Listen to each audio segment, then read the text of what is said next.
c'est notre toute nouvelle Wonder Woman Claire qui débute votre émission. Alors Claire, merci d'abord d'être avec nous sur le plateau en cette veille de Shabbat.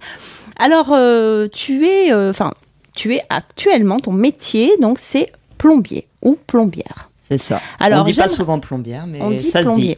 Alors c'est vrai que c'est un métier pas comme les autres. Pour une femme, c'est quand même rare. C'est rare. Dire. Est-ce que c'était une passion depuis toute petite ou est-ce que ça t'est venu comme ça un peu plus tard? Raconte-nous tout. Alors, le bricolage et les outils, ça a toujours été une passion depuis petite, mais dans ma maison, il fallait d'abord faire des longues études. Alors, j'ai d'abord fait des longues études, travaillé dans le marketing pendant une dizaine d'années où je me suis bien amusé dans le prêt-à-porter. Et à un moment, j'ai eu l'occasion de reprendre mes études parce qu'il faut un certain nombre de conditions, notamment avec des enfants, pour pouvoir le faire. J'ai passé un CAP de plomberie et j'ai travaillé tout de suite derrière.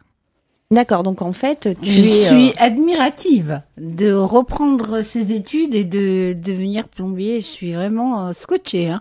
Bah, disons que quand on aime faire quelque chose, c'est toujours plus simple. Ça a été un peu compliqué la période des études pour les enfants. Je pense que c'est surtout mes enfants. Parce que tu es quand même une maman comblée, puisque tu es à la tête d'une fratrie de 4 ou 5 enfants. 4 enfants, dont des triplés en aîné. Donc, une chose pas simple. Donc, tu as repris tes études quand tu avais à peu près quel âge? J'avais 32 ans. Ah oui, quand même. Et mes plus grands avaient 6 ans. Et donc mon dernier avait 2 ans. Et donc, c'est là, à ce moment-là, que tu as passé ton CAP de plomberie. Exactement. J'ai fait une formation en 1 an, professionnalisante et diplômante, qui permet plus facilement de rentrer sur le marché du travail derrière. Alors, qu'est-ce qui t'a plu vraiment dans ce métier de plomberie? Mettre les mains comme ça dans les tuyaux et... Déjà, j'ai aucun problème avec la saleté, ce qui est assez surprenant sur les chantiers. Je pense que souvent, quand on est une puis fille... ça doit sentir mauvais aussi, des fois, Ça sent mauvais. On n'est pas dans le meilleur environnement en plomberie. Ça sent mauvais, mais c'est bien. Je suis plutôt fine. C'est plutôt pratique pour rentrer dans les endroits étroits. Il y a tout qui me plaît dans ce travail. Déjà, j'ai une vraie passion pour l'outillage. Pour moi, c'est comme rentrer dans un magasin de jouets, de rentrer dans un magasin d'outillage. Donc, à la maison, c'est toi qui fais tout? Ah, c'est moi qui fais tout, ça c'est sûr. Peinture... Et votre environnement est OK? Très OK. Ah oui? Aucun problème avec l'idée. J'ai eu beaucoup d'encouragement autour de moi. Votre famille, ouais. Oui. Super. Claire, quelle est la réaction des gens quand on leur annonce qu'un plombier va venir et qu'on a une jolie jeune femme devant la porte? En général, les gens, ils sont contents. Ils sont plutôt contents. Ils sont très souvent surpris, sans aucun doute. Voilà. Déjà, ils ont plus confiance. De façon surprenante, je remarque que ce soit pour les devis ou pour le travail, souvent, il n'y a aucune négociation avec moi. Il y a une confiance de base qui s'instaure. Sur les chantiers, ça amène aussi du calme. Parce que les hommes sont surpris. Faut être honnête aussi avec le métier. Il n'y a aucune femme sur les chantiers. Très peu, ça doit être moins d'1%. Moi, en 3 ans, j'en ai croisé une fois. J'ai croisé une fois une peintre en bâtiment. Mais il y a très peu de femmes sur les chantiers, donc ils sont toujours très surpris. Mais en général, ça crée tout de suite une très bonne ambiance. Et la relation avec les hommes sur les chantiers, ça se passe comment? Même s'il y a une bonne ambiance de prime abord? Faut savoir où on est. Quand j'ai choisi de faire ce métier-là, je savais très bien que je me trouverais dans un monde où il y a que des hommes, plutôt bourrus pour la majorité. Voilà, je pense que quand on est une femme qui veut travailler dans le bâtiment, il faut savoir qu'on va être confronté à ça. Il faut essayer de le vivre au mieux, mais j'ai jamais eu de problème avec ça. Alors, quoi qu'il arrive, quand on travaille avec des hommes, on sait. Hein, voilà, exactement. Que ce soit dans un bureau, dans un chantier ou en haut de l'échelle, de toutes les manières, il y a toujours... c'est toujours ambigu. C'est ça, il y avait aucune raison d'être surprise. Bon, bah ça s'est passé comme je l'imaginais. C'est-à-dire que, évidemment, se retrouver seule femme au milieu de plein d'hommes, c'est toujours surprenant. La seule gêne qui a pu exister par rapport à ça, c'est par rapport aux compétences. Aussi bien tout le monde est très agréable avec moi sur les chantiers, aussi bien à chaque fois que je vais quelque part, je suis obligé de remontrer à chaque fois que je suis capable de faire quelque chose. Ça, c'est un petit peu pesant, mais bon, avec le temps, ça s'arrange. Alors moi, je vais rejoindre Claire, puisqu'à la base, quand j'étais jeune, j'ai quand même fait un métier d'homme, puisque j'étais fonctionnaire de police. Et c'est pareil, il faut gagner la confiance des hommes. Alors moi, j'ai connu une section où j'étais seule femme avec 50 hommes, donc il a fallu que je fasse mes preuves quand même. Donc, mais par contre, de l'avis de tous, les femmes sont plus délicates, elles ont plus de douceur, elles ont plus de tact, plus de tact. Et voilà, on leur fait quand même confiance. Oui, et puis vraiment, je pense que ça apaise sur les chantiers. Moi, je vois mon chef de chantier, je le voyais crier sur des gens régulièrement. Bah, moi, très rapidement, je lui ai dit, si tu te mets à crier comme ça sur moi, je vais pleurer. Donc le fais pas, évite. Et en vrai, ça calme beaucoup. Après, en termes de compétences, l'avantage, c'est que le plombier, il a de nombreux outils que les autres n'ont pas, et notamment le chalumeau, qui est un outil un peu particulier. Donc tu peux faire taire les gens. Oui, c'est un peu bête, mais ça impose tout de suite son savoir-faire. Avoir des outils que les autres n'utilisent pas impose tout de suite un savoir-faire. Est-ce que vous avez pas peur d'aller dans des endroits malfamés? Non, moi il y a que les rats que j'aime pas. Ah oui.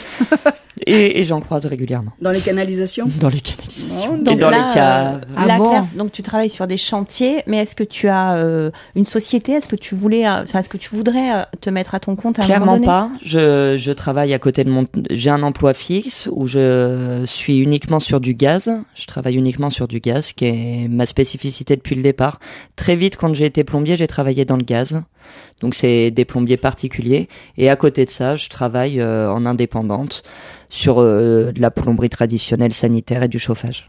Mais j'ai pas pour objectif d'avoir ma société, parce qu'aujourd'hui j'ai aussi mes enfants à la maison, et travailler pour une entreprise, ça me donne aussi des horaires qui me permettent d'aller récupérer mes enfants le soir.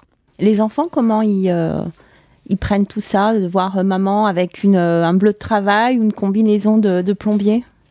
Ah bah oui, ils sont très fiers de monter dans mon véhicule avec un gyrophare. Ils sont très contents. Je leur montre à chaque fois que j'ai des outils, je leur montre l'utilisation. J'apprends aussi à mes filles un peu plus à utiliser les outils que ce qu'on m'a appris moi.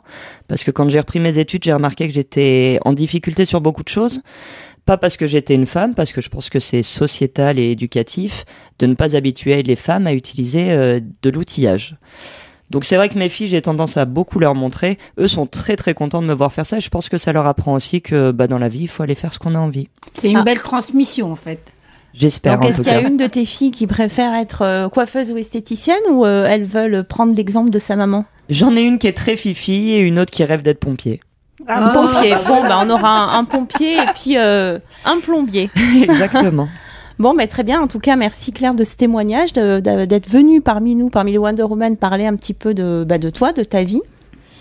Et je voudrais dire à toutes les jeunes filles qui sont en formation de ne pas hésiter à s'orienter vers des métiers d'hommes. En fait, c'est pas les hommes qui bloquent ce travail, je pense, les femmes elles-mêmes. Aussi. Mais c'est peut-être l'éducation aussi qu'on a reçue.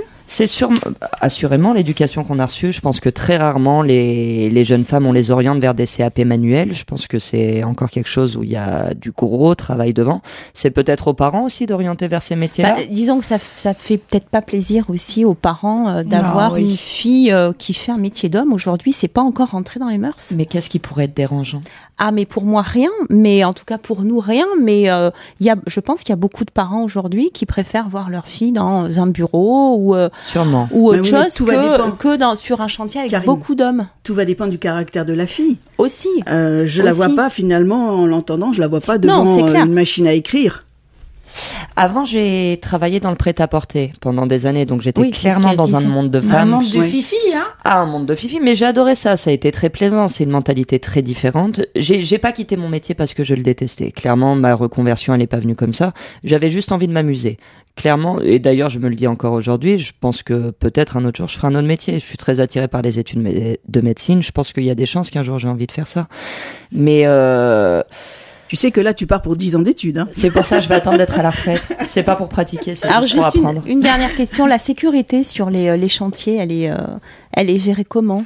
Parce que là, tu parlais de gaz tout à l'heure. Alors, moi, je suis dans une très grosse société. Il se trouve que la sécurité, elle est jamais mise au hasard. Clairement, je travaille dans la société qui est la référente en France dans le gaz naturel.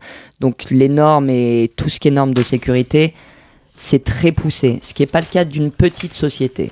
Et j'ai été très contente d'ailleurs dans mes premiers emplois. Avant, je travaillais également pour une grosse société. Donc, plus la société est grosse, plus on a de l'outillage, plus on a des normes de sécurité, et plus on est sur des chantiers qui, eux, imposent des normes de sécurité. Je pense que dans le bâtiment, ils ont fait énormément d'efforts. Ça reste des métiers à risque, il faut pas se mentir. Je pense qu'au bout de 30 ans, on a le dos abîmé, on a les genoux qui posent problème. Donc, il faut faire très attention. Il y a de plus en plus d'efforts faits aujourd'hui, particulièrement sur des gros chantiers. Le petit indépendant, malheureusement, souvent, il n'a pas le budget non plus de mettre en place toutes ces normes de sécurité. Ça fait un peu mal au cœur de dire ça et je pense qu'on ne devrait pas le dire, mais c'est une réalité. C'est-à-dire que de sécuriser des espaces pour travailler, ça reste quelque chose qui coûte aujourd'hui. Et la petite société peut pas toujours le faire. Ok, merci Claire. En tout cas, on te souhaite peut-être un jour d'être chef de chantier, pourquoi pas ? Peut-être, mais je crois que j'aime encore mettre les mains dedans aujourd'hui. En attendant, on marque une pause musicale. Alors évidemment, j'ai choisi une pause musicale d'une chanteuse qui s'appelle Vita, qui chante Une fille pas comme les autres, donc ça te colle bien à la peau. Et puis on retrouvera ensuite Sonia qui nous parlera de sa passion pour la cuisine.